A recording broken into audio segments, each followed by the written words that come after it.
Hello and welcome back to another episode of Boss Your Business. And today I have as my guest here, Pete, which you might bring up a whole bunch of memories. My late husband was called Pete. So if I make funny faces in between because I see some connections, it's not you, it's me. I am one of those people that makes connections with everything. For you guys listening, watching, or even reading, Pete leverages a range of frameworks to assist business owners in converting their challenges into opportunities, freeing them from the chaos and stress of managing a business. So you know I had to have him on, guys. You know me, right? With a wealth of experience as a business owner spanning 29 years, he has honed his expertise, tips, tools, and techniques in both the service and retail industry. His key goal is to aid leaders in transitioning from business operators to business owners. And we're going to dive deep into this one because that's a passion of mine. It is time to embrace frameworks that enable you to create a turnkey business and the life you truly desire. Now, Pete, I'm going to dive right in here because I love the combination of you and frameworks. That has been quite a topic and a thing in my realm lately, because you work with personality profiles, you are Kolbe certified and all the things, yet you also talk frameworks, which I love because it means we are taking frameworks and we are personalizing it. Am I seeing this right? Yeah, absolutely. Thanks so much for having me on the podcast today, Yvonne. Looking forward to the conversation. And frameworks are such a big part of what I do. And it all started years and years ago. As you had mentioned, I've been a business owner for a long time, and so I use a lot of these frameworks in my own businesses. And I've started, people started saying, well, how do you look at this? And how do you see this? And this kind of stuff. So I ended up creating a whole, so I'll call it a library of tools. And essentially, I have all these different frameworks that I can sort of pull in and pull out, depending on whatever strategy or whatever we're talking about, whether it be marketing, whether it be operations, whether it be one of my frameworks is called the CPA. And the CPA is better communication, better process management, and better accountability. So there's all sorts of tools and things underneath that in order to achieve your mastery of your CPA, which a lot of business owners think about chartered professional accountants, but I kind of look at it a little differently. And I love hearing, yes, frameworks, but again, personalized, because I'm like, let's be honest, if you look out there in social media and all the marketing, everybody is running like, here, this is what worked for me, it has to work for you. I'm like, bullshit. Yeah. My Kolbe profile is different than yours. My personality profile is different. My thinking is different. So I love that combination of, yes, frameworks are freaking amazing. They take out the thinking. You have a path to follow. Now, how does that framework combine with your personality profile, right? Right. From a Kolbe perspective, I don't know. Have you taken your Kolbe, Yvonne? And do you know what your score is? Now he's calling me out. I would need to pull it up because I'm a It's sucker okay. for personality profiles. I got my Gene Keys. I got my human resources. Sure. I got my Strength Finder. I got my Kolbe. I got all of them. There's so many great things about assessments. I'm a junkie, an assessment junkie myself. But the one I like about Kolbe is really this idea in behind, there are 3 different types of assessments out there. One is really around the thinking, which is your IQ and how smart you are and what you've learned along the way, all that kind of stuff. The other ones, which is the great majority of the ones that a lot of business leaders like you and I, it's around emotional. So it's more about how you think and feel. It's your feeling sort of. Do you prefer this or do you prefer that? A lot of the questions are those kind of. So your Myers-Briggs and your Enneagram and your Strength Finders, all around those sort of things. But Kolbe really is the only one that caters into how do you do. It's all around how you act in stress and in sort of your innate ways of making decisions. And as business owners, I love that. I love the fact that you can start understanding more about how you make decisions. And then even more powerfully, how your team makes decisions, how each of those people makes decisions. And when you start overlaying our Kolbe scores and put it into a team environment on how the group is making project management decisions and, setting it on top of the C-suite and then going down from there, getting into even hiring using it and really understanding who your best salespeople are and understanding what their profiles look like and understanding who would be maybe a good person in your CFO position, for example, and what does their profile look like? And can we overlay this? And even if it's not perfect, then as the leaders of these people, we can understand where we can help them and prop them up as coaches, right? And the funny thing is, so first of all, if you have a good framework and a good system, you know exactly where you need to look. By the way, my Kolbe is 6465 because I knew exactly where I have it. We have a team folder because, again, I'm a sucker for those. We have implemented them in 2023 for all of the team members and have done what you just talked about. Yeah, for sure. We have adjusted our positions and what people are doing based on our personality profiles. And the video, actually, guys, as we are recording today's YouTube video that was released, my 2023 look back video literally talks about this, which is why I was so excited to have you on, of how it has just exploded our business and has made life so much easier, and placing people and hiring people based on the personality profiles. It's we are such a well-oiled machine right now because of that. It's one of the tools, right? And I mean, I'm sure you have many others, but when you overlay Kolbe onto this stuff, it really starts to come clear about, it's like, from a Kolbe perspective, and for those of you that don't know Kolbe has 4 main nodes in there: fact finder, follow through, quick start, and implementer. And when we look at those 4 and understanding what the power of each of those are, because everybody has different levels of these, and that's all good. There's no good or bad. But understanding how your team works within that and how you can fill out the other person's areas that they're not as dominant in. And wow, you start really getting some awesome team environments and some really productive work comes out of that. And the communication that comes from that too. Yes. When we start doing what they call so everybody, the first step is really taking your Kolbe, what they call the Kolbe A. And the Kolbe A is your own personal assessment.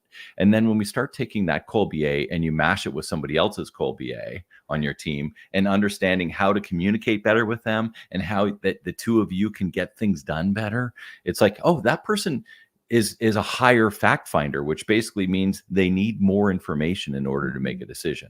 I'm a 4 on fact finder. I need some, but I don't need a ton. And it's like I can do with the executive summary, right?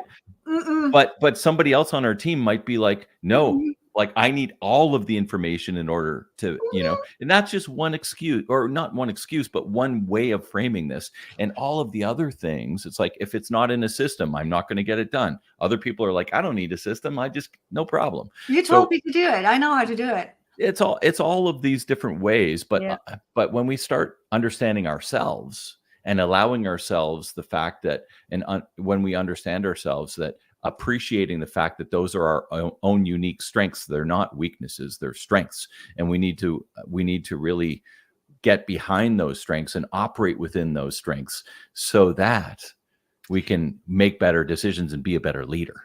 And to me, it's data points. I'm like, it's personality profiles to me are not, quote, the law, because we all have good days and bad days and things go around and things change.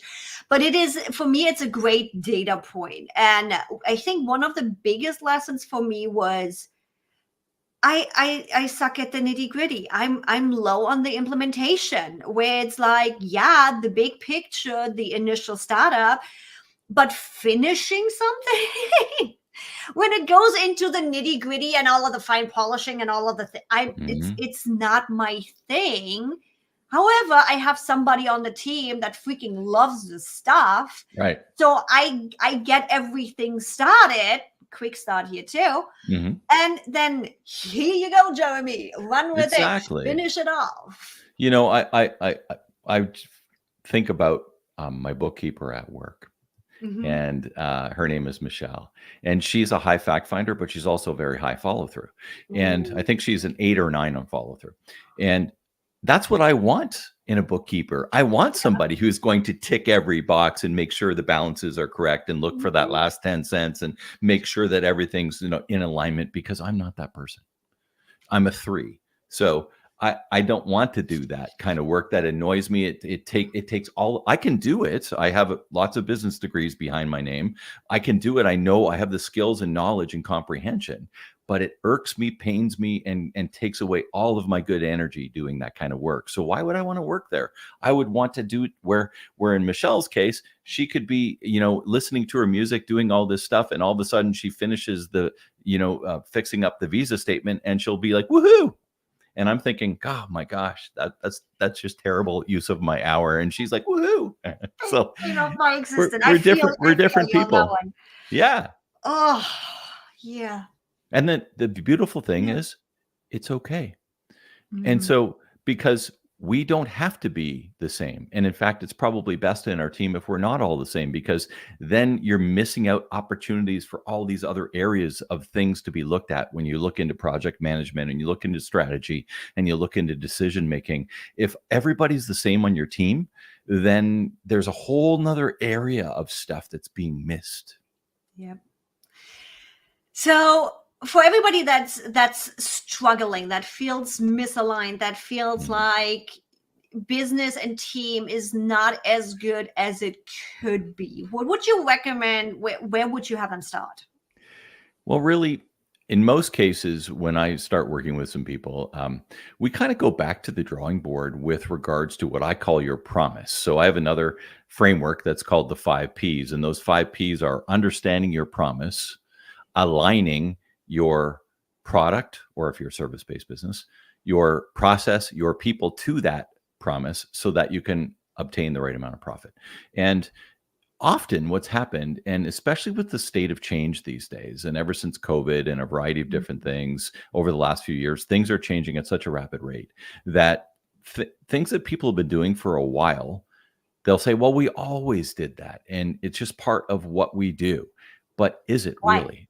And are your customers still asking for it? And is it still profitable? And so a lot of times we have to go back and reset the promise and make sure that, in fact, it is the same promise. Is it the same vision? Is it the same mission?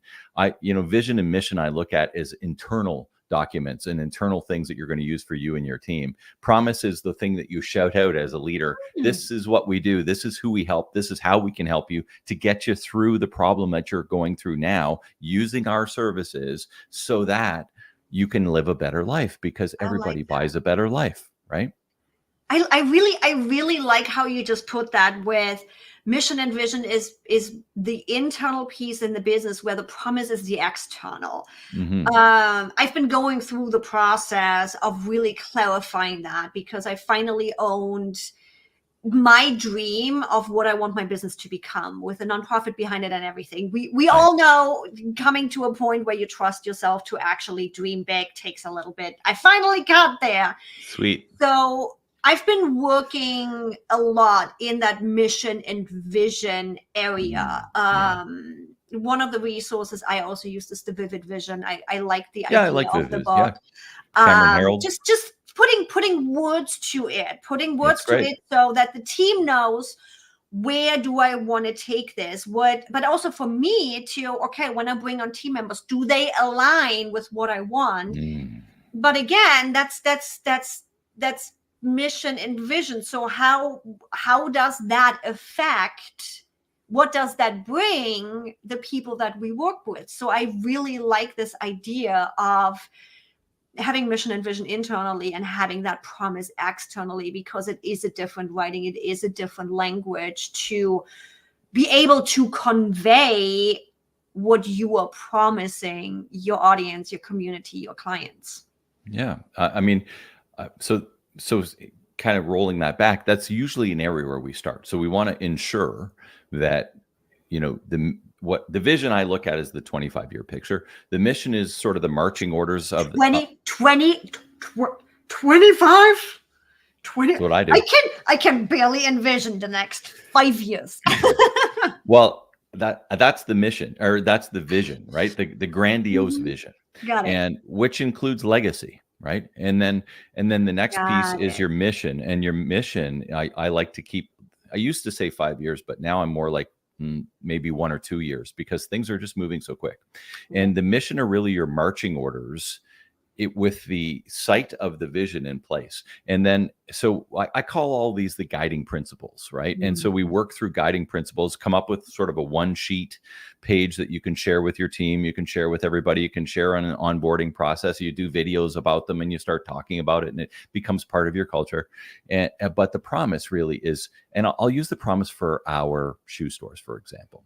We own some shoe stores here in Canada, and they're called Shoetopia. And those shoe stores we've narrowed it down to 4 words, which is look great and feel fantastic. And that's our promise. So when you come in our store, we're going to do and we have all sorts of ways of making this happen, but we're going to do everything we can do so that when you look in the mirror with your pair of shoes on, you look in the mirror and you're going, I look pretty good, and then you close your eyes and you're like, these feel fantastic. So we actually ask questions around that, right? So how do you feel you look? How do you feel? How do they feel? And if we get them going, yeah, these look pretty good. And if we get them going, these really feel awesome, then we know we've done our work.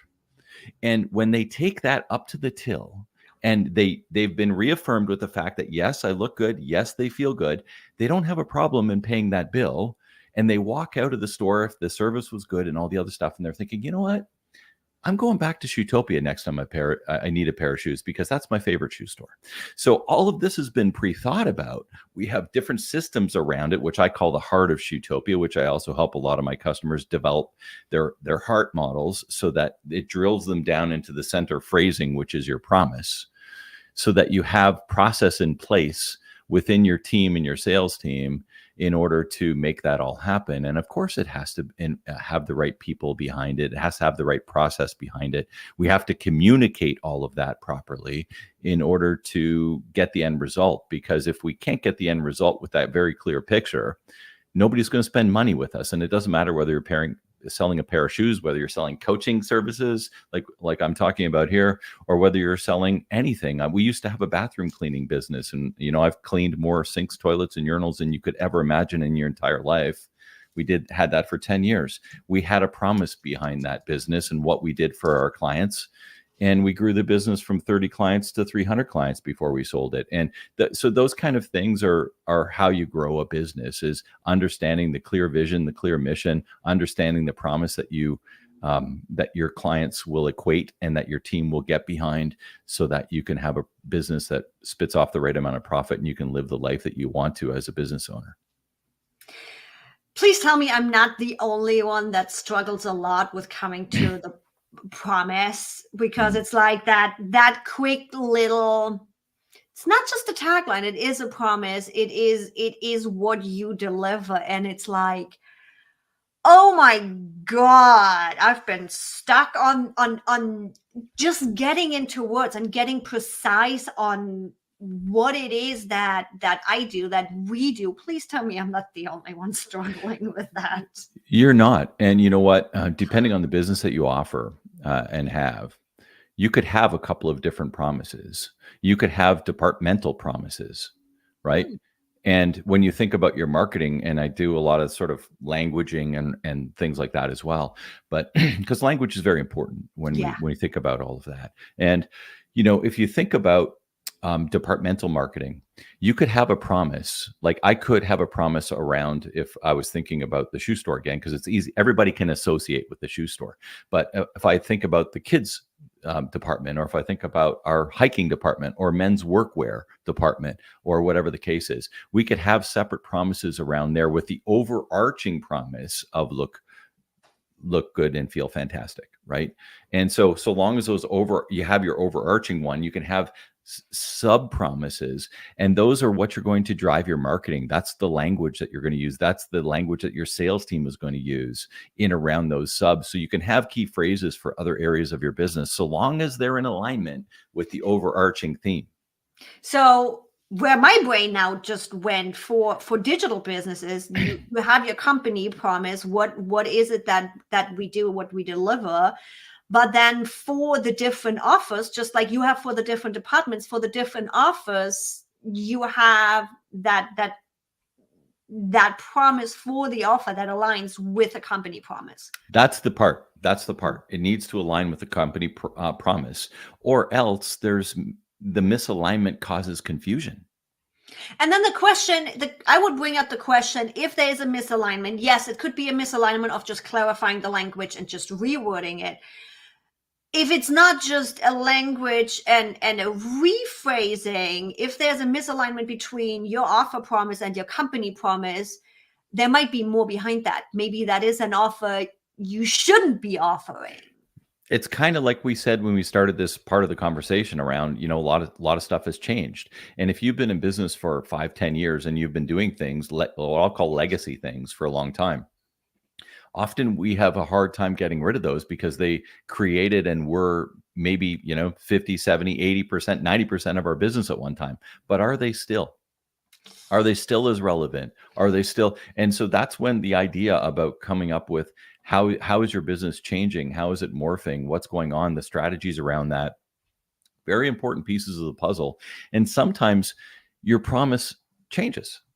And it's like, this is what we promised, but due to everything that's changed in the last 10 years, it's no longer relevant. Well, if it's no longer relevant, then it's time to change the promise. Like, are you going to be the next Blockbuster? Time to change the promise. I mean, things change. And so people that are so stubborn not to sort of change something because they've done certain things in certain ways for a long time are the ones that tend to get bypassed in business. And it can get comfortable. Don't get me wrong. It's running your business as it has been it's the unknown. It's the known. Holy moly. Tongue twister. Staying in the known because you are doing something that you have done for 2, 3, 4, 10, 20 years. Who knows? It's comfortable. It's the known. Doesn't mean it brings money. Doesn't mean it brings profit. Doesn't mean that you should be doing it. But it's the thing you know how to do. So I do get that change can be difficult because now you are suddenly potentially stepping into something that you've never done. You don't have a framework for it. You haven't sold anything yet. You haven't marketed anything yet. It's uncomfortable. And our human response is like, but it's like, that's what we say. The magic happens outside of our comfort zone. Yeah. Yeah, it's true. And I love being able to especially as we just talked about with the whole idea of the promise, if things suddenly don't align and they don't match into your company promise, now you suddenly have a data point to dive into of, okay, why doesn't it align? And that's, when we talked about the 5 Ps, the people portion, I usually break down the people portion into 3 different areas. And you have your ideal customer, which pretty much everybody listening to the show probably understands that concept. You have your ideal teammate, the people working with you, right? Which a lot of people haven't dug into that much. Do you now you are bringing just something up. So we write client avatars, right? Who is the person we are selling to? What's their story? All the things. Do you do the same thing with team members? Ooh, right. And that's part of Kolbe too, right? You can overlay Kolbe onto that. It's part of the process. And then here's the other one, which is your ideal supplier or outsource supplier or anybody else who helps deliver your promise, right? So anybody that's helping you deliver the promise that you're promising to your clients in order to make that success happen is an important piece. And do you want to work with crappy suppliers? No, you don't. So better understanding of your suppliers and aligning and making sure that they understand what your promise, they understand what you're working towards and who you're working for, so that they can get in behind that, makes your whole operation a whole lot easier and gives you more freedom. And we've done that in the sense of, yes, we have the position and then check with people, how do they align? but being proactive about it and Mhm. actually paint that picture of who am I looking for, and writing out that team avatar and what are the personality traits that I'm looking for, and really going into that practice of building that avatar, writing that avatar. You're so much more proactive than just like, here, take that personality test and we see if you fit. If I have the avatar down, I already know what I'm looking for. So when I'm talking with them, I can fast that. Okay, So, I guess I I just mean, got myself some homework. for those of us who have been in business a while, you can think back, and I'm sure you remember the name of your worst ever employee. And you probably remember the name of your best ever employee, and that's where you start, right? You write down all the qualities of your worst ever, That's how I and you're started like, with my right? clients too, the same way. I know. And you Yep. write down your list of your best, the person that you would hire every single time and actually probably deserves to get paid more than you're paying them, that person.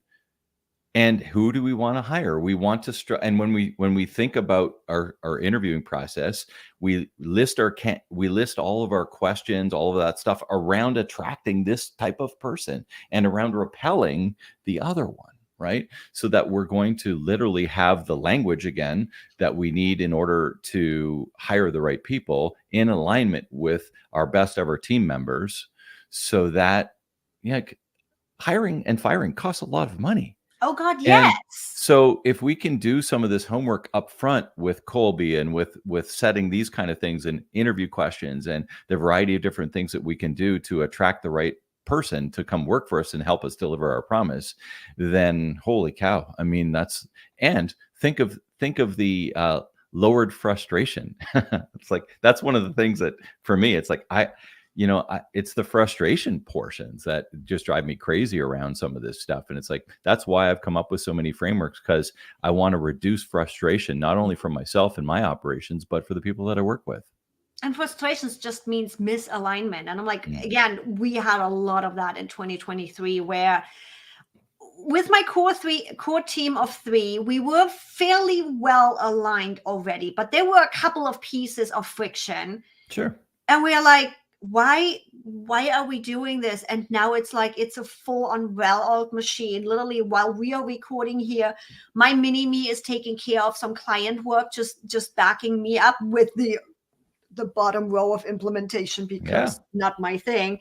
The other one is taking care of my marketing. It's like, and everybody loves what they are doing. It's Exactly. coming back after Christmas. It was so much fun watching them. Having taken December off, I was close to burnout. So many projects were just at the end. We took December mostly off. Nice. And they're coming back with so many ideas. And hey, what if we do this? And can we adjust this? And suddenly my podcast has new images because my VA, my kitty, was like, hey, I want to play. I'm being creative. And it's just like, so good.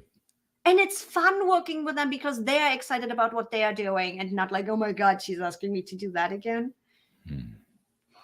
I think those kind of alignments are such a critical piece, because even from a team perspective, when you're dealing with if your team is touching your client in any sort of touch point along the customer journey, clients pick up when your team is not feeling that love. Yep. And so what can we do as leaders in order to put them into the position, understanding that we have a promise to deliver?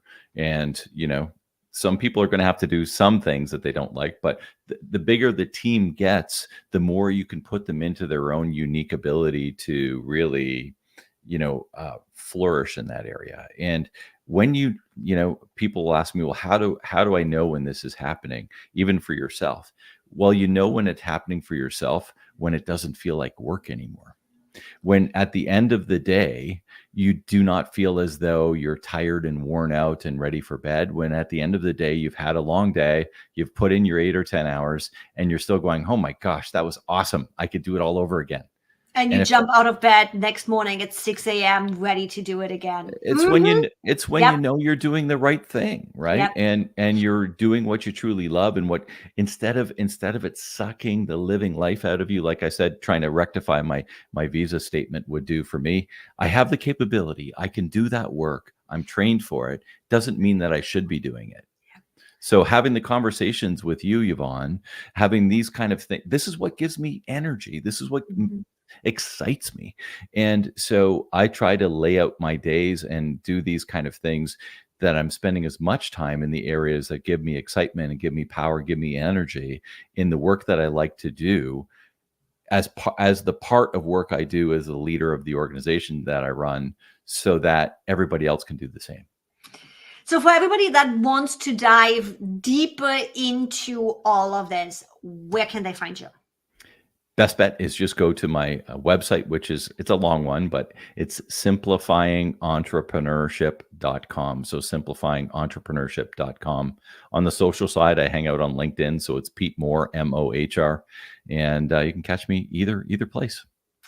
And you guys, as always, all of the links are going to be easily accessible for you in the description. We're going to have all of them. Pete also has a freebie for you, the 10 laws of moving from operator to owner. His website is going to be there, all the things. So you can just literally click on it.